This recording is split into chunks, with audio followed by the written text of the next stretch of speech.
नमस्कार दोस्तों, story for family में आपका बहुत बहुत स्वागत है।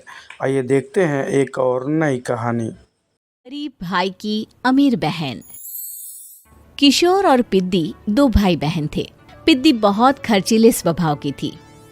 वो जितना कमाती अपने ऐशो आराम में पैसे उड़ा दिया करती।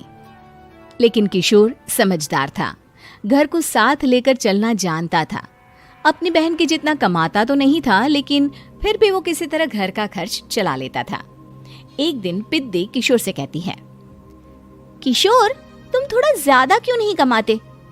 मेरे दोस्त रोज मेरा मजाक उड़ाते हैं। अरे बहन, मैं कोशिश तो कर रहा हूँ। अच्छा सुनो, अगले महीने रक्षाबंधन है, मुझे सोने का हार चाहिए, इससे कम कुछ भी ना लूंगी। अरे दिला दूंगा बहन। किशोर को पूरी रात नींद नहीं आती। उसके दिमाग में बस ये चल रहा था कि उसकी माली हालत इतनी बिगड़ चुकी है, अब वो सोने का हार कहाँ से लाएगा। अगले दिन किशोर सुबह सुबह घर से ये बोलकर निकल गया कि पिद्दी, मैं गांव से बाहर जा रहा हूँ, कुछ दिन घर नहीं आऊंगा। किशोर ने अपने काम के साथ साथ फेरी में कपड़े बेचने भी शुरू कर दिए, जिससे वो ज्यादा से ज्यादा पैसे कमा सके। रात में वो एक बिल्डिंग की चौकीदारी भी करने लगा। अपने काम से थोड़ा बहुत समय निकालकर बस कुछ घंटे की नींद ले पाता था। और कब वो कुछ दिन एक महीने में बदल गए और रक्षाबंधन भी आ गया, पता ही नहीं चला। लेकिन किशोर अभी तक घर वापस नहीं लौटा। जहां वो काम करता था, पिद्दी के नाम का गुल्लक रखा हुआ था। किशोर ने उस गुल्लक को फोड़ा और सारे पैसे इकट्ठा करके एक सोने का हार खरीद लिया। घर में पिद्दी किशोर का इंतजार कर रही थी। तभी किशोर आता है। कहाँ चले गए थे? 4 दिन का कहा था और 1 महीने से पता नहीं कहाँ गायब हो गए थे। मैंने बस एक हार मांगा था और तुमने तो घर ही छोड़ दिया। अरे मुझे थोड़ा काम मिल गया था। कुछ नहीं, सब समझती हूँ, बहाने थे तुम्हारे। अपनी बहन के लिए इतना भी नहीं कर सकते, कैसे भाई हो? चलो यहाँ बैठो, राखी बांधती हूँ। पिद्दी ने किशोर को राखी बांधी। वैसे ही किशोर ने अपनी बहन के हाथ में सोने का हार रख दिया। उसकी खुशी का कोई ठिकाना नहीं था। वो मिठाई खिलाए बिना ही नेकलेस लेकर चली गई और शीशे के सामने अपने गले में हार रखकर देखने लगी। किशोर ने लड्डू उठाया और खुद ही खा लिया। ऐसे कई साल गुजर गए। एक दिन पिद्दी की नौकरी छूट गई। अब वो पूरी तरह किशोर पर डिपेंड हो गई थी। आए दिन किशोर को अपने महंगे महंगे शौक गिनाकर उससे पैसे मांगा करती थी। किशोर, कुछ पैसे देना, मुझे पार्लर जाना है। किशोर बिना कुछ बोले उसे पैसे दे देता। ये क्या, 500? अरे इतने में तो मुझे पार्लर में एंट्री मिलेगी बस। अच्छा, देता हूँ ना ज्यादा। अरे कैसे भाई हो, अपनी बहन के लिए इतना भी नहीं कर सकते। किशोर ने जेब से 2000 का नोट निकाला और उसे दे दिया। किशोर गरीबी में रह लेता था, लेकिन अपनी बहन को कभी कोई कमी नहीं होने देता था।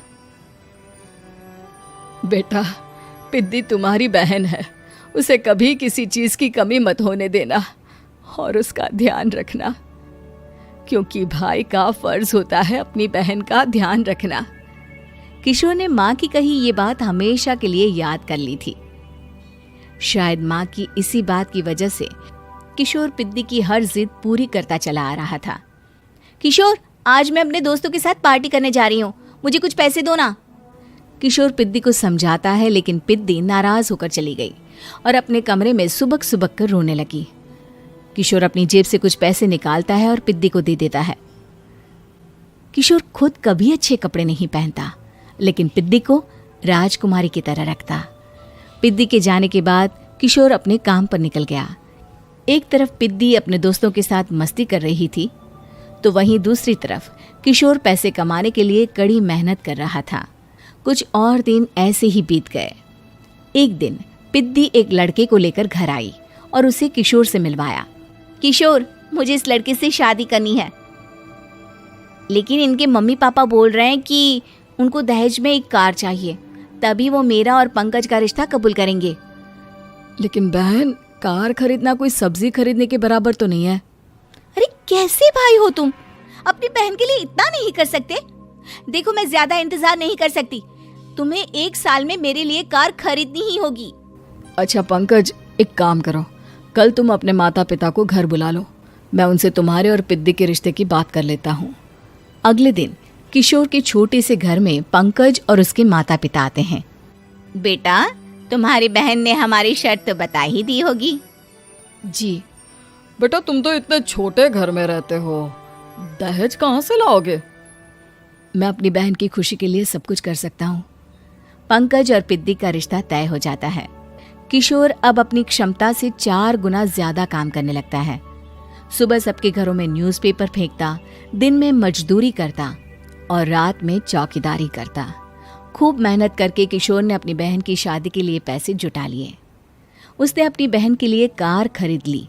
जब वो पिद्दी के ससुराल वालों से मिलने गया तो उन्होंने किशोर से और पैसों की मांग की। इस बार किशोर हार चुका था। पिद्दी माफ करना, मैं तुम्हारी शादी उस लड़के से नहीं कर सकता। वो लालची लोग हैं, उन्हें सिर्फ पैसों से मतलब है।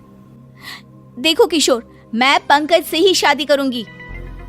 क्योंकि पिद्दी ने तो किशोर की बात न मानने की जैसे कसम खा रखी थी। किशोर ने पंकज को घर बुलाया। पंकज, तुम अपने माता पिता को समझाते क्यों नहीं हो? भैया, वो हमारी शादी के लिए मान गए, मेरे लिए तो यही बहुत बड़ी बात है। हम एक काम कर सकते हैं, दहेज की रकम में से कुछ पैसे मैं आपको दे देता हूँ। अरे लेकिन समाज वाले क्या कहेंगे? अरे जब दुनिया को पता चलेगा तब ना। अच्छा, कुछ पैसे मैं अपने मालिक से कर्ज में ले लेता हूँ। कुछ पैसे पंकज देता है, कुछ वो कर्जा लेता है और अपनी उम्र भर की कमाई वो अपनी बहन की शादी में लगा देता है। आखिर में पंकज और पिद्दी की शादी हो जाती है। पिद्दी की विदाई के बाद किशोर बिल्कुल अकेला पड़ जाता है। अब उसका कमाने में भी मन नहीं लगता। उधारी वाले रोज घर में आकर बैठ जाते हैं। अरे किशोर, अब तो पिद्दी की शादी को 5 साल हो गए, अब तो हमारा पैसा लौटा दो। चाचा, पिद्दी के जाने के बाद किसी भी काम में मन नहीं लगता। अरे तो हमारा पैसा कैसे वापस मिलेगा? जी, कुछ करता हूँ मैं। किशोर के ऊपर बहुत सा कर्जा चढ़ गया था, इसलिए उसने तय किया कि वो ये घर बेचकर सबके पैसे लौटा देगा। अगली सुबह शहर के किसी साहूकार को उसने अपना घर बेच दिया और सबके पैसे लौटा के वो गांव छोड़कर चला गया। पिद्दी ने शादी के बाद कभी अपने भाई का हाल तक नहीं पूछा। किशोर को फर्क नहीं पड़ता था। बस ससुराल में उसकी बहन खुश है, ये जानकर उसे खुद की खुशी मिलती थी और ये सोचकर कि उसने माँ से किया हुआ वादा पूरा कर दिया।